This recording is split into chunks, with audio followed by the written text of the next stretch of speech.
আসসালামু আলাইকুম, স্বাগতম ওয়ার্ল্ডকাস্ট সংবাদে। আমি মোহাম্মদ রায়হান আজকের সব আন্তর্জাতিক খবর নিয়ে হাজির হয়েছি। শুরুতেই জানিয়ে দিব সংবাদ শিরোনাম, তারপর বিস্তারিত। পরবর্তী সপ্তাহেই যেভাবে ইরানে হামলা চালাতে পারে যুক্তরাষ্ট্র। ইরানে এবারের হামলা হবে আগের চেয়েও বড়, ট্রাম্পের নতুন হুমকি।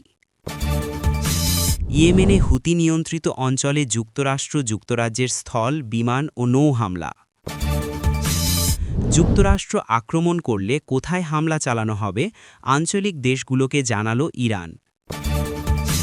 পারমাণবিক চুক্তি না হলে আরও ভয়াবহ হামলার হুঁশিয়ারি ট্রাম্পের।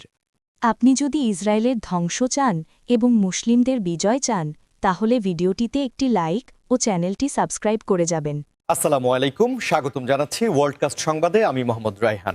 এতক্ষণ শুনছিলেন সংবাদ শিরোনাম, এবার বিস্তারিত।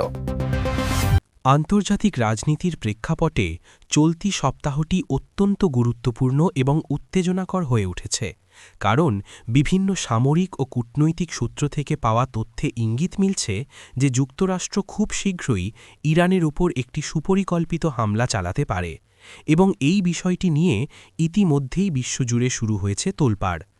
বিশ্লেষকরা মনে করছেন, এবারের এই সম্ভাব্য হামলার ধরন ও কৌশল অতীতের যে কোনো সময়ের চেয়ে ভিন্ন হতে পারে, যেখানে সরাসরি স্থল অভিযানের পরিবর্তে cyber attack, missile defence system অকেজো করা কিংবা ইরানের স্ট্র্যাটেজিক বা কৌশলগত স্থাপনাগুলোকে লক্ষ্যবস্তু করার প্রবল সম্ভাবনা রয়েছে।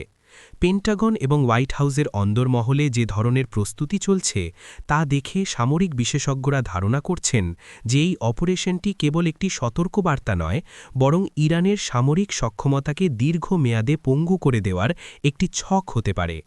বিশেষ করে মধ্যপ্রাচ্যে মার্কিন যুক্তরাষ্ট্রের যে বিশাল নৌবহর এবং বিমান ঘাঁটিগুলো রয়েছে, সেগুলোকে ইতিমধ্যেই সর্বোচ্চ সতর্কাবস্থায় রাখা হয়েছে, এবং গোয়েন্দা ড্রোনগুলোর আনাগোনাও পারস্য উপসাগরের আকাশে উল্লেখযোগ্যভাবে বৃদ্ধি পেয়েছে।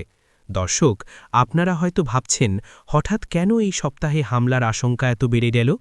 এর পেছনে রয়েছে সাম্প্রতিক কিছু কূটনৈতিক ব্যর্থতা এবং প্রক্সি গ্রুপগুলোর ক্রমাগত আক্রমণ, যা ওয়াশিংটনকে একটি কঠোর সিদ্ধান্তের দিকে ঠেলে দিচ্ছে বলে মনে করা হচ্ছে।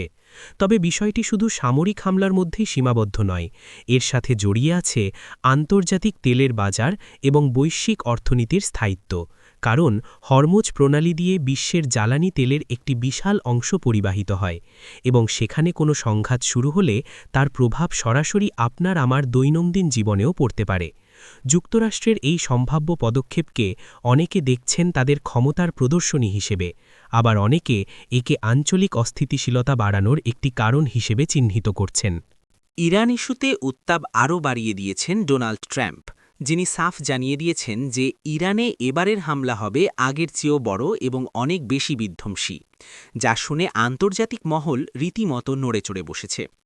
ট্রাম্পের এই নতুন হুমকির ভাষা এবং বাচনভঙ্গি বিশ্লেষণ করলে বোঝা যায় যে তিনি কেবল সামরিক স্থাপনায় আঘাত হানার কথা ভাবছেন না, বরং ইরানের অর্থনীতির মেরুদণ্ড এবং নীতি নির্ধারণী কেন্দ্রগুলোকেও টার্গেট করার পরিকল্পনা করছেন।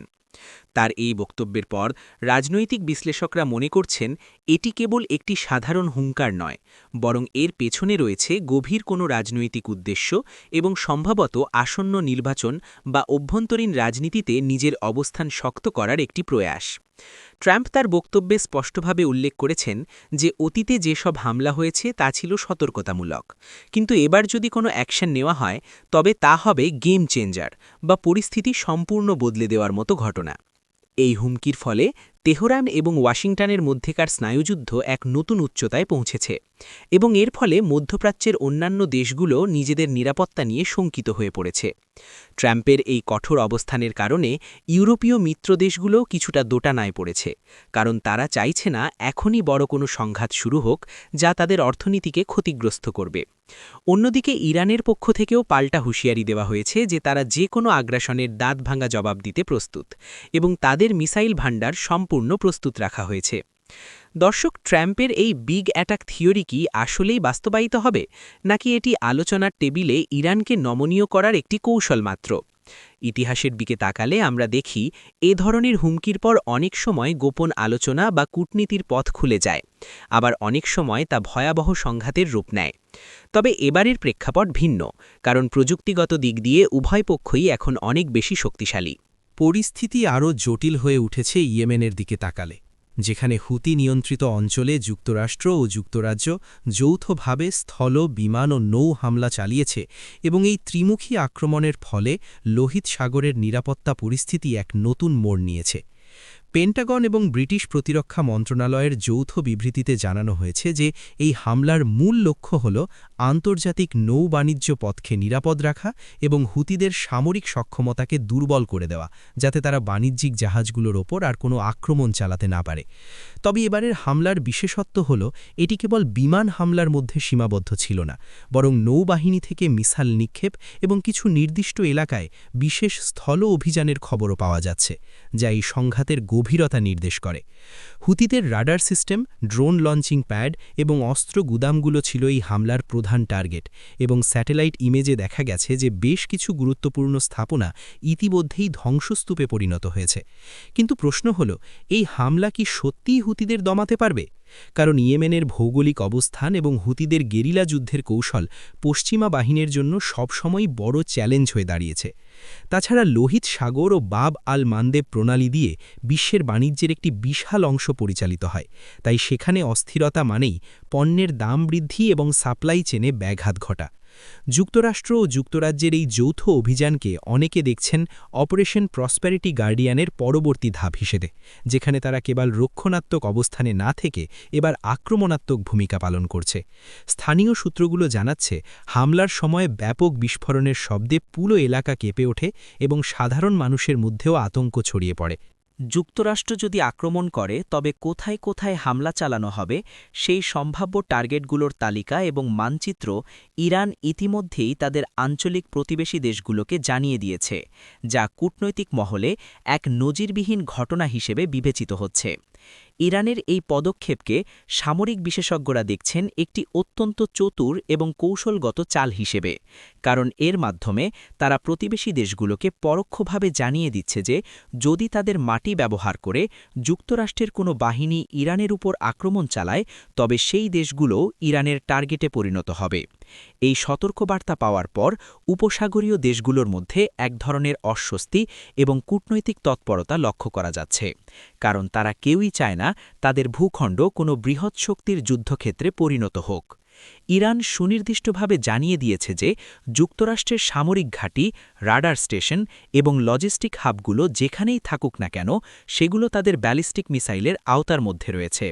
এই তথ্যের আদান-প্রদান মূলত গোপন কূটনৈতিক চ্যানেলের মাধ্যমে হলেও এর প্রভাব প্রকাশ্যে আসতে শুরু করেছে। আমরা দেখছি কাতার, সৌদি আরব এবং আমিরাতের মতো দেশগুলো এখন যুক্তরাষ্ট্র এবং ইরান উভয় পক্ষের সাথেই নিবিড় যোগাযোগ রক্ষা করে চলছে, যাতে উত্তেজনা প্রশমন করা যায়। ইরান এখানে একটি ডিটারেন্স বা ভীতি প্রদর্শনের নীতি অবলম্বন করছে, যার মূল বার্তা হল, আমার ক্ষতি হলে তোমারও ক্ষতি হবে। এটি এমন এক পরিস্থিতি তৈরি করেছে যেখানে যুক্তরাষ্ট্রের মিত্র দেশগুলো এখন ওয়াশিংটনকে সংযত হওয়ার অনুরোধ জানাচ্ছে। এছাড়া ইরান এটাও পরিষ্কার করেছে যে তাদের কাছে থাকা হাইপারসনিক মিসাইল এবং ড্রোন টেকনোলজি ব্যবহার করে তারা খুব অল্প সময়ের মধ্যে এই টার্গেটগুলোতে আঘাত হানতে সক্ষম। দর্শক, বিষয়টি কিন্তু বেশ গভীর। ইরান এখানে নিজেকে রক্ষার জন্য তার প্রতিবেশী। সবশেষে যে বিষয়টি নিয়ে আলোচনা না করলেই নয়, তা হল ট্রাম্পের সেই কঠোর হুঁশিয়ারি। পারমাণবিক চুক্তি না হলে আরও ভয়াবহ হামলার মুখোমুখি হতে হবে ইরানকে। ডোনাল্ড ট্রাম্প তার স্বভাবসুলভ ভঙ্গিতে পরিষ্কার করে দিয়েছেন যে আলোচনার টেবিলে ফিরে এসে নতুন করে একটি শক্তিশালী এবং দীর্ঘমেয়াদী পারমাণবিক চুক্তিতে স্বাক্ষর না করলে ইরানের জন্য অপেক্ষা করছে এক অনিশ্চিত ভবিষ্যৎ। এই বক্তব্যের মাধ্যমেই তিনি মূলত ইরানের ওপর অর্থনৈতিক এবং সামরিক উভয় ধরনের চাপ প্রয়োগের ইঙ্গিত দিয়েছেন। ট্রাম্প প্রশাসন মনে করে আগের চুক্তিটি ছিল ত্রুটিপূর্ণ এবং তা ইরানকে গোপনে পারমাণবিক অস্ত্র তৈরির সুযোগ করে দিয়েছিল। তাই এবার তারা এমন একটি চুক্তি চায় যা হবে নিশ্ছিদ্র এবং কঠোর শর্তযুক্ত। যদি ইরান এই শর্তে রাজি না হয়, তবে ট্রাম্পের ভাষায় ভয়াবহ হামলা বা এমন কোনো পদক্ষেপ নেওয়া হবে যা ইরানের সরকার কল্পনাও করতে পারেনি। বিশ্লেষকরা বলছেন এটি মূলত ক্যারট অ্যান্ড স্টিক পলিসি বা পুরস্কার ও শাস্তির নীতি, অর্থাৎ চুক্তিতে রাজি হলে নিষেধাজ্ঞা তুলে নেওয়া হবে এবং অর্থনীতি সচল হবে, আর রাজি না হলে সামরিক আঘাত আসবে। এই হুঁশিয়ারির ফলে ইরানের অভ্যন্তরীণ রাজনীতিতেও প্রভাব পড়েছে। সেখানে কট্টরপন্থী এবং সংস্কারপন্থীদের মধ্যে বিতর্ক শুরু হয়েছে যে এখন তাদের কি করা উচিত, দেশের অর্থনীতি বাঁচাতে চুক্তিতে যাওয়া নাকি নিজেদের সার্বভৌমত্ব রক্ষায় অনড় থাকা।